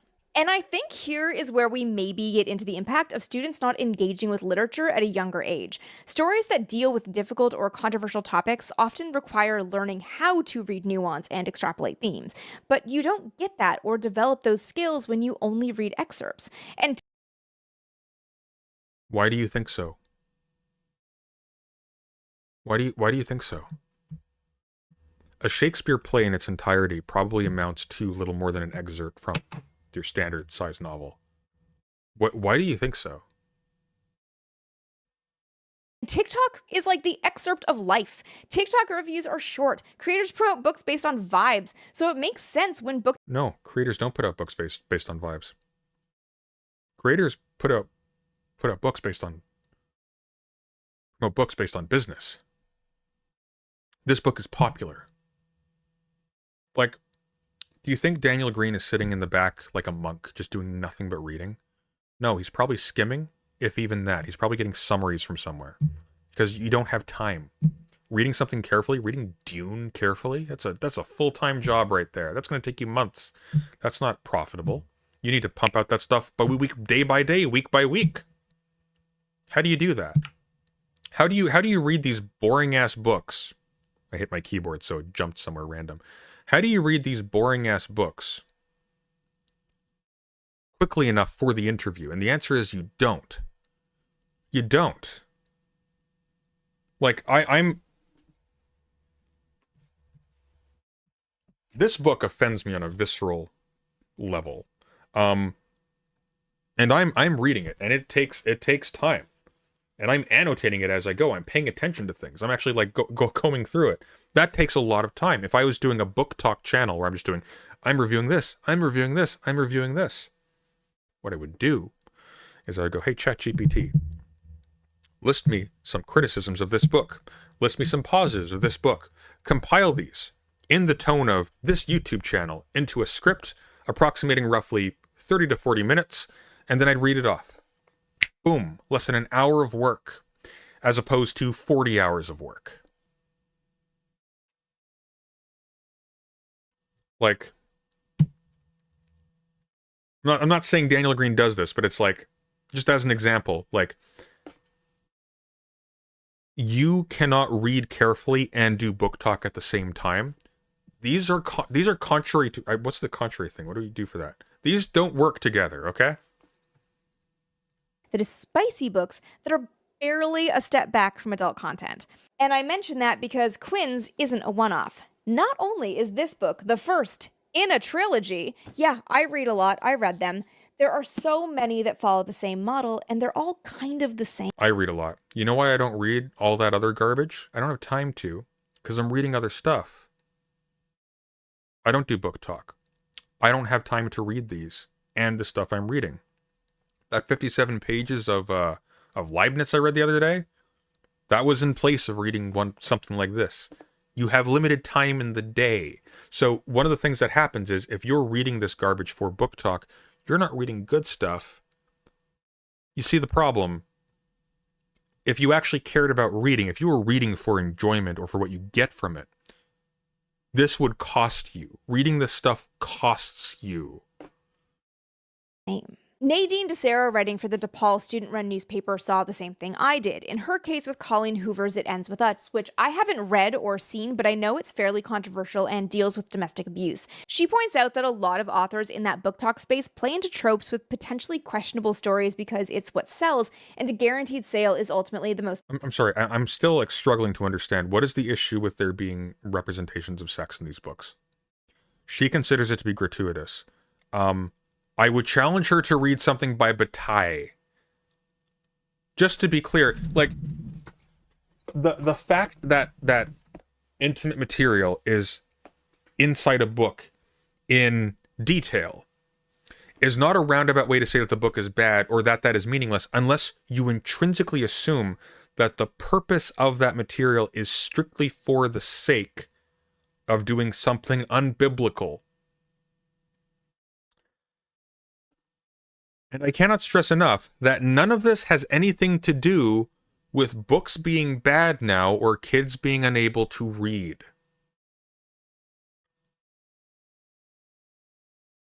I'm sorry. People who read de Sade can read. It's actually kind of hard to read de Sade if you can't read. And let me tell you something. Lady, you ain't seen nothing. It'll scar you. Most important thing. It kind of reminds me of that era where there were like 7 dystopian young adult series that came out in a very short time. Hunger Games in 2008, The Maze Runner in 2009, then in 2011 we got both Divergent and Legend. I read all of those, they're very fun, and they all kind of follow the same formula. Protagonist is in a sort of lab experiment where they have to survive, they break out, and there's an Which, by the way, to be clear, like the books she's talking about are garbage. Like they are genuinely garbage. And they are including that stuff because it is the author indulging, and it is the author maybe cynically like trying to sell the thing. That doesn't matter. The point is that the argument she is making is essentially that the presence of this material at all is itself a mark against the book, which is silly and childish. I don't recommend Sod, by the way. bigger evil on the outside. They were all tropey, but successfully kind of yanked and twisted the themes into something different. I found another article from Katerina Urin, I'm so sorry if I'm mispronouncing your name, writing for the University of Vermont's newspaper, and I started reading some stuff because of Klosowski's Sod and Fourier essay. why is it always mostly college students I gotta tell you, I'm not a fan. that seem to be writing about this?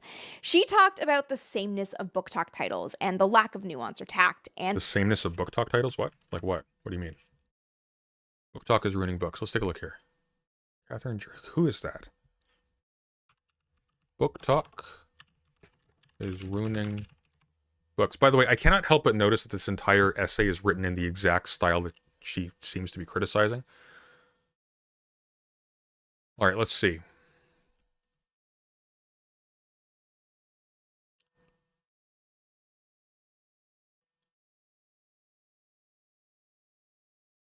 Problem is nothing wrong with erotica, oversaturation of smut novels on Book Talk. Audiences they're marketed to. Who are they marketed to? These books are often explore romantic taboos. Going to show examples of this for scientific reasons. Oh. Wait a minute. Book Talk books often contain damaged male leads and female protagonists with less personality than Wonder Bread, who are intent on fixing their borderline abusive love interests.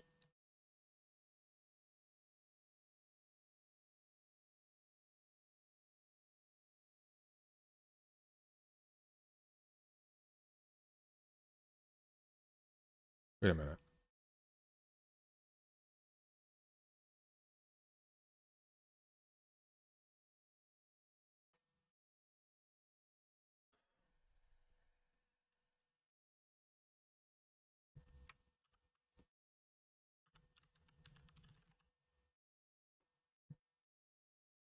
Oh, that was the wrong button.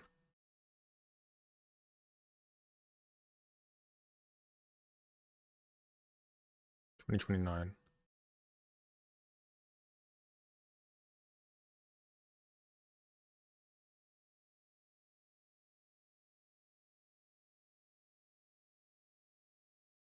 Okay, so she just mispronounced that name. Okay.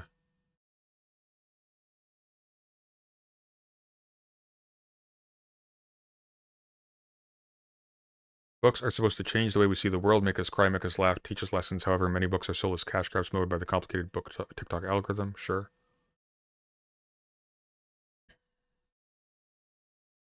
I want to see these titles.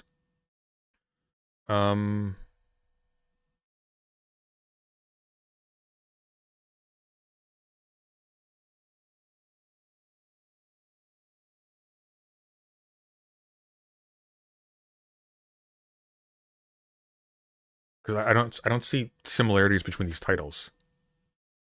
I don't know what the point is here. Rin, I'm so sorry if I'm mispronouncing your name, writing for the University of Vermont's newspaper, and sidebar, why is it always mostly college students that seem to be Okay, we jumped ahead here. driven consumerism that have no writing experience often require learning how to read nuance and extrapolate themes. Students not engaging with Here we go. literature at a younger age. Stories that deal with difficult or controversial topics often require learning how to read nuance and extrapolate themes. But you don't get that or develop those skills when you only read excerpts. And TikTok is like the excerpt of life. TikTok reviews are short. Creators promote books based on vibes. So it makes sense when Book Talk seizes on a title, it's like broken telephone. Everyone jumping in hits the same point, the same trope, and the book is boiled down to It that. sounds to me like every single one of this part of this video should have been its own extensive video. Well, it feels like 90% of this video is just this. It's just this article. She's just saying the same thing that this article is. It's the same thing.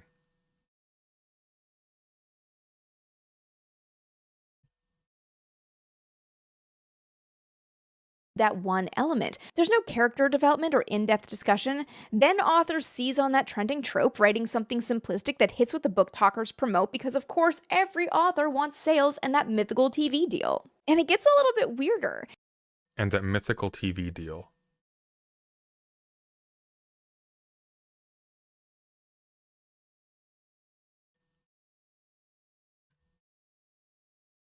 This is a ChatGPT essay, isn't it? This is a ChatGPT essay.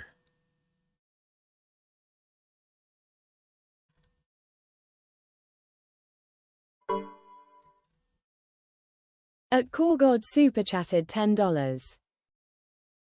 Thank you. Appreciate it. The orangutan librarian highlighted, and I've seen this myself, people with big followings in the book space that have no writing experience get book deals because they have a That was like a magazine line right there. This is Winch Talk. That's pretty good. I'm going to steal that. That's pretty good, actually. That's really good. Winch Talk. I think this is a...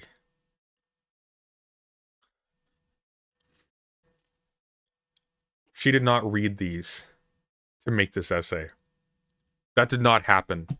That didn't happen. I'm sorry. I'm not buying it. You didn't go through these articles on your own time to come up with this thesis. I'm sorry. built-in following. You don't even have to talk about books. I've seen this one guy, I won't name him because I don't actually know his handle, but he keeps popping up. His content is just him holding up important books, staring down the barrel of the camera. I've seen him go from 2,000 followers to over 300,000, and not once have I seen him talking about the books or engaging with the themes. So if someone whose content is all about highlighting the Maybe that's what I should do. I'll just do this. I'll just do this, okay? 1,000,000 subscribers, here we go. basic trope of trending novels, you can imagine their contribution would be more hitting those same tropes. It's not a secret that the publishing industry is really looking at projects with sales in mind. I had this conversation recently with one of my former editors who was obviously in the thick of it and as put off by it as I am.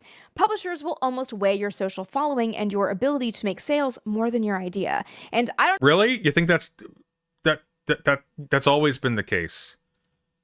That's always been the case.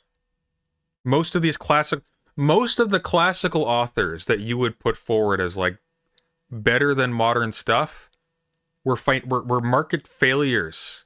Like most of them. Melville, market failure. I think even Great Gatsby author. What's his name again? Shit. Like a lot of these people were retrieved later on by like enthusiasts and academics who like dug them up. Nietzsche, market failure. F. Scott Fitzgerald, thank you.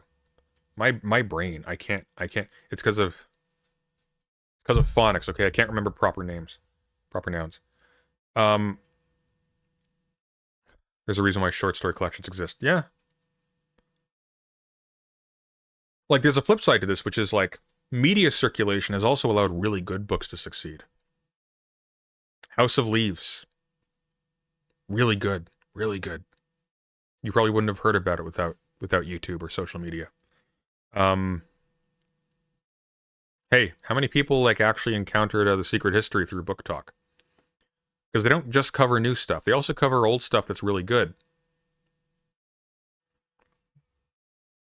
I don't know if it's because I'm working with a UK publisher right now or because the narrative nonfiction space is so different, but we're definitely focusing on the content, and that makes me really happy. Obviously not all, I'm focusing on your content. It's not making me very happy right now. but there seem to be a growing number of authors and publishers pursuing book talk virality, because at the end of the day, books are not exempt from influencer-driven consumerism.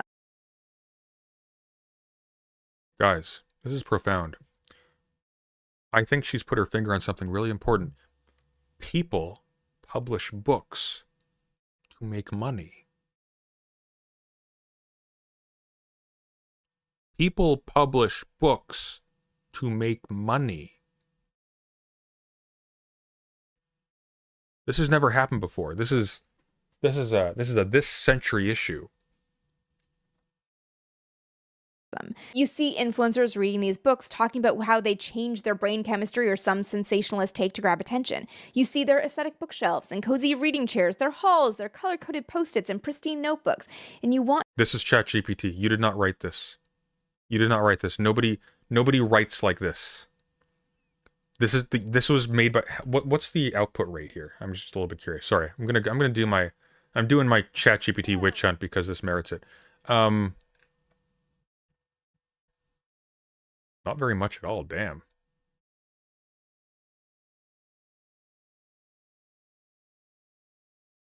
Oh, maybe not. Although, what's the other channel like?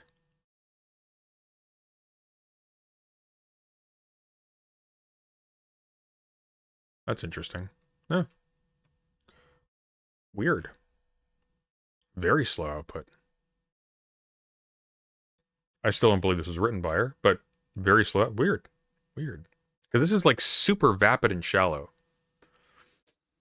It's not ChatGPT, it's Google Gemini, maybe. If she says the word chaos, it's ChatGPT. Look, I'm speculating, largely because this video is very bad. I like that she brought up the phonics thing. It had no bearing on the thesis, though. Want to be a part of that community, so you buy the books they're promoting and also everything else in their Amazon storefront.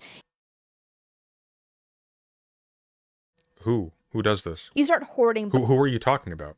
books to make your own book talk content. But I've seen this said so many times, and it bears repeating, buying books and reading books are very different things. And I will acknowledge it, yes, I obviously buy a ton of books. I've also read most of these books. And You've read most of those books, have you? You've read most of those, like, fully? You've read most of those books. That's like a lifetime of books on your shelf. What are you talking about? You've read most of those books. Do you mean you've opened most of those books? Because I'm going to bet, because of all of the garbage smut books that you have on your desk, I'm going to bet that you've looked at most of those books. When would you have time?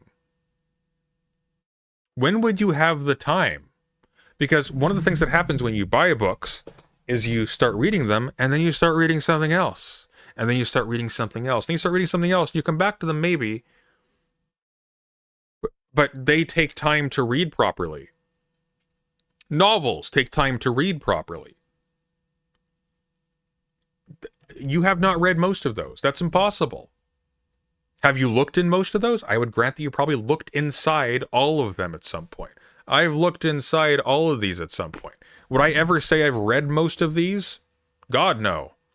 Think about what that would entail. This is like a freaking library shelf. I've read a lot of them.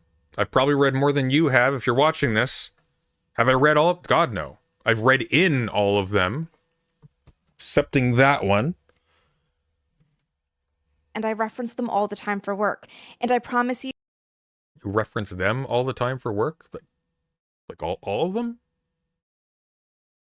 I don't reference these all the time for work. I read all the time for work. I don't reference these all the time for work. You know how you can tell what books I'm working with, by the way, that I use for work? They're not over there. They're on my desk because I'm working with them. There is nothing aesthetic about my reading habits. I mean... Okay, let's show me the other ones. Chapstick is currently a page marker. What is that? What is that? In the same way books are often boiled down to their tropes, book talk... By the way, chapstick is currently so you left chapstick in there? When I buy books, I get the complimentary free bookmark. Chop them up into smaller bookmarks. So all of my books have little bookmarks in them. I have to get a lot of these constantly, by the way. I actually don't even know why I have to get a lot of them constantly, but they go fast. It's weird how fast they go. Because I only typically use like 2 per book. There's one for the end notes, one for wherever I am in my current like reading of it. Very occasionally I'll have multiple, like when I'm preparing for a debate or something. I had like 4 or 5 in there when I was debating Lav on gender trouble. But Prez just use paper clips. Get out. Do not use paper clips. Damage. They damage the book. Talk is not always, but often, boiled down to aesthetics. It's dark academia, it's cottagecore, it's romantasy, it's dragoncore. But building a cozy book nook for a TikTok about books isn't the same as curling up there for hours and then having like 3 old coffee cups piled up. Okay, what's the point? Capturing the aesthetic of Jane Austen isn't reading Jane Austen.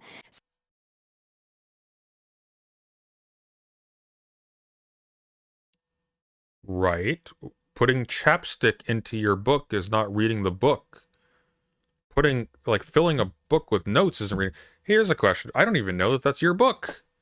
I've got books like that I borrowed from other people that are full of like stickies. I don't use stickies on my books, but I have one if I wanted to show you how much I read. So imagine my shock when it turns out that some of the biggest book I bleed on my books to remember where I am in them.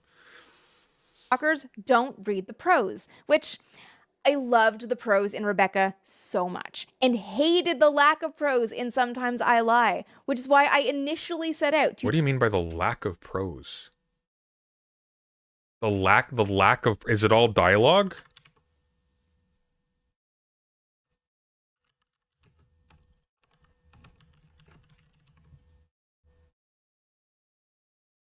Like what do you mean?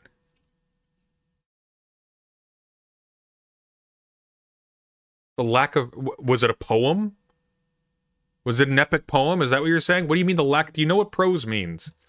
talk about the death of prose when making this video. Book talkers have What do you mean the death of prose? What do you mean? admitted that they skip the long paragraphs. I think she means the lack of poetry in writing. Like the writing is bland or dull or simplistic and not very like evocative or meaningful, which sure, but that's not like a lack of prose. That's just the prose is lacking something else. And just read the dialogue. I love this one rant from a creator who's apparently very big in the book space, talking about how much she hates when a book is densely packed with too many words on the page. Why are the pages so filled with so many words? That's a joke. I covered this. That's a joke. Brooks chewed me out for this one. That's a joke. She's joking. She's making fun of it. Like, what the I like pages that aren't filled with this many words. Like, Which honestly It's a joke. makes the physical difference between the Hank! two books we just talked about make sense. Hank! Quinn is visually very light on the page. So is Richard Dawkins. What's your point? Heller is extremely dense on the page. Those are the same picture. That is not a massive difference. That's not a big difference. That's not a big difference. There's more white space on this page because they centered the text more. That's not a massive difference. I think the spacing is slightly different. That is not density. Jesus Christ. On the page. Heller is extremely dense on the page.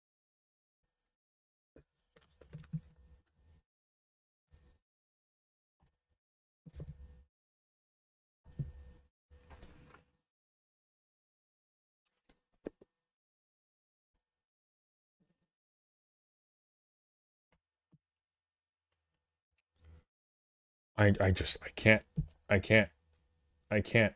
Like, what do you mean by dense on the page? That's a formatting thing. That's formatting. That's the publisher. The publisher spaced it out. That's not the book. That's the presentation. But also, if you're a book creator and you always need new content, of course you're not reading a new book every day to talk about it. You can't. And while it's in my hand, Catch-22 is the first book to make me laugh out loud in a long time.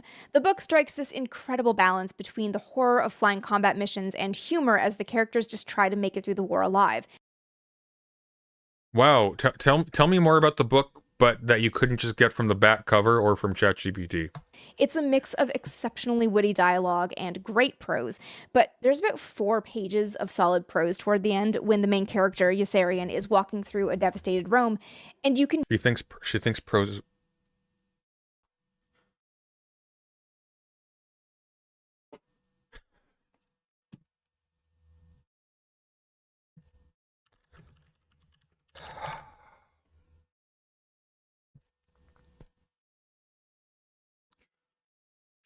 She thinks prose is when not dialogue.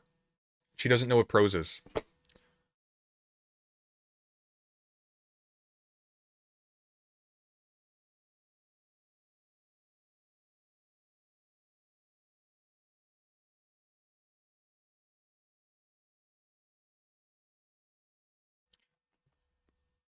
I don't even know what to say here.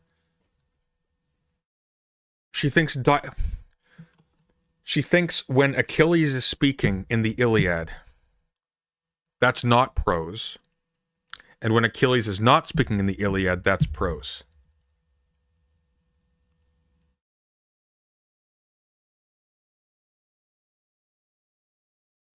Prose is writing without meter. It's everything you're reading, everything you have shown is prose. It is nothing but prose all the way through. Okay, if you had Faust up, that would not be prose. There are prose versions of the Iliad. No, that's my point, Pippa. My point is that the Iliad is all poetry. It's not prose. There are prose renditions, so there are renditions without meter, but the Homeric original has meter. If you get like the shitty, it's not shit, it's fine. If you get like, is it the C.V. Rue or who translates it? There's a Penguin translation of the Odyssey that's in prose, or there's the Emily Wilson one, which is in meter, and then there's another one recently that's apparently quite good, also of the Odyssey, that's in prose. What's the difference? They've translated the same text. One has attempted to emulate meter. One hasn't.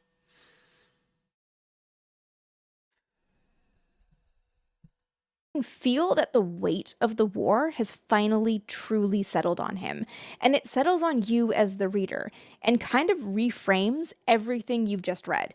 And I haven't stopped thinking about it since I read it. It is so powerful. And I can't help but notice, just by the by, that the copy you're holding up, you would not have read in all likelihood if it wasn't being promoted as a Hulu special. It's so insane to me that self-professed book That was blurry here. Look, Hulu lovers are willfully robbing themselves of this kind of an experience. They aren't. A lot of them review Catch-22. At Captain Jumpy super chatted $5. Got any more good fiction, Rex? I read Will of the Many and The Secret History on your recommendation. Secret History was fucking awesome. Secret History was awesome.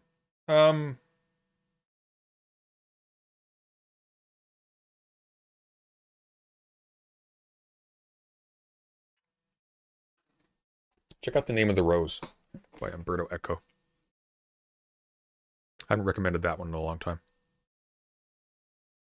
At the end of the day, Book Talk is promoting reading, which is good. Science says reading any book is good for your brain. It's also driving book sales, which helps the whole industry, but the flip side seems to be it's reshaping the publishing landscape, making it harder for some authors to find publishers while also increasing the amount of slop in some spaces. And none of that seems to be able to help the fact that literacy rates in America remain at an all-time low. These aren't related to each other. There are obviously still amazing books being written, and there are always classics. So what's the point of this rant? Well, marketability. You wanted to be able to say books are bad now, and I blame the internet because that is a marketable thesis right now, and you are engaging in fear-mongering and combining artificially a bunch of unrelated theses together based on studies and material that you have not interrogated in any depth whatsoever in order to cash in on it. Because you don't care about books. Let's be clear. You don't care about books. This is silly. This is a silly video.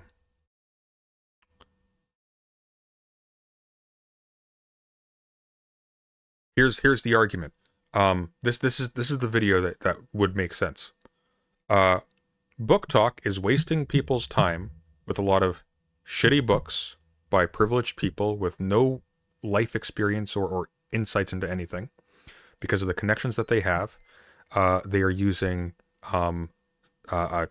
AI software they're using AI in order to expedite the process of pretending to read books so that they can score interviews by promoting authors regardless of their quality because they are trending. And it is causing people to think that this is as good as books can be. Meanwhile, a bunch of other really good stuff is flying under the radar and being drowned out by the slop. That would be a good video. which I could make if I was not piled down in a million other videos. But like that's a video you could make. That's fine. Do the thing about the phonics thing. That's a good video. I think Brooks has had a video planned on that for a while. I hope he makes it. He's still lost. I hope he makes it. But like, just man.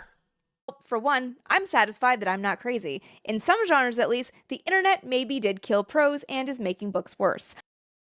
It's not what prose is. But also, I urge you to read.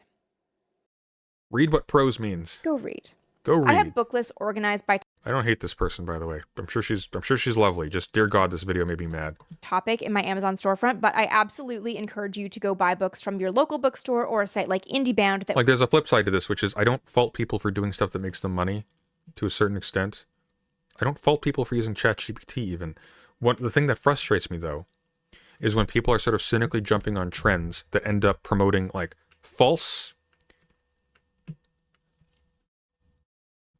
conclusions and false and therefore pseudo solutions to real social problems because they sound punchy and they sound transgressive and they are trending and it gets reinforced, and I don't like that.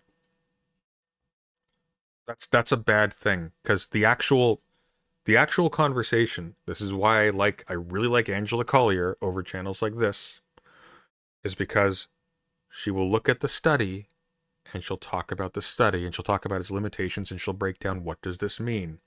She won't go, oh, the study said this, so we know that this part of the brain is affected by cell phones, which is why people aren't reading anymore. That's dumb. That's bullshit. That's not how scientists do this. Scientists will make letters that are then ignored by everybody saying, hey, look, our study was not meant to go this far. We were interrogating this thing, but we didn't draw conclusions on this basis that are as sweeping as what people are making out of it. We denounce these misuses, these misapplications of our work, and people will just ignore them. That's a serious problem. And it also, by the way, has a chilling effect on people doing research into this, because they are afraid now of the social consequences of their material being taken out of context.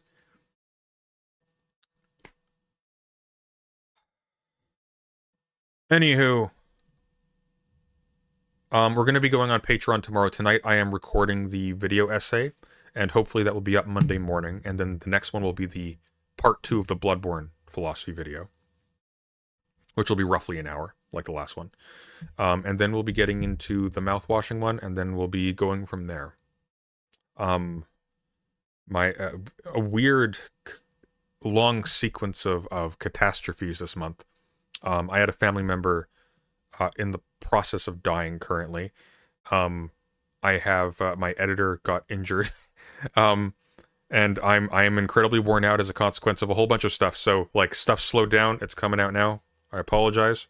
I will be streaming on Patreon tomorrow night. We'll be doing some vaporwave backroom stuff in connection with some of the philosophy stuff I'm reading, and then we'll be continuing with we're going from there. So thanks for being patient. I apologize. Thanks everybody who's on my Patreon for supporting my channel and my work. I require this in order to make this keep running. So you guys keep that alive, and I appreciate that. I'm going to send you away now to another channel. If I can find where they moved the edit button. Where's the button? Where's the button?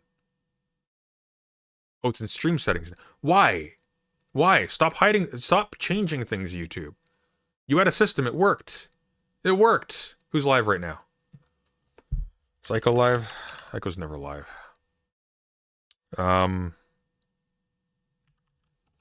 Is Lobos Jr. live? Can I raid Lobos? He is live, but I can't raid him. Shoot. Oh, is Brooks live? Nope. Go figure. All right. Have a good night. Cheerio. Oh, what if Morbid Zoo is live? Maybe. Maybe. We'll see. She does stream occasionally. But she doesn't stream on the Morbid Zoo channel, does she? What does she stream on? The Morbid Zoo. Although I doubt she's live right now. I think my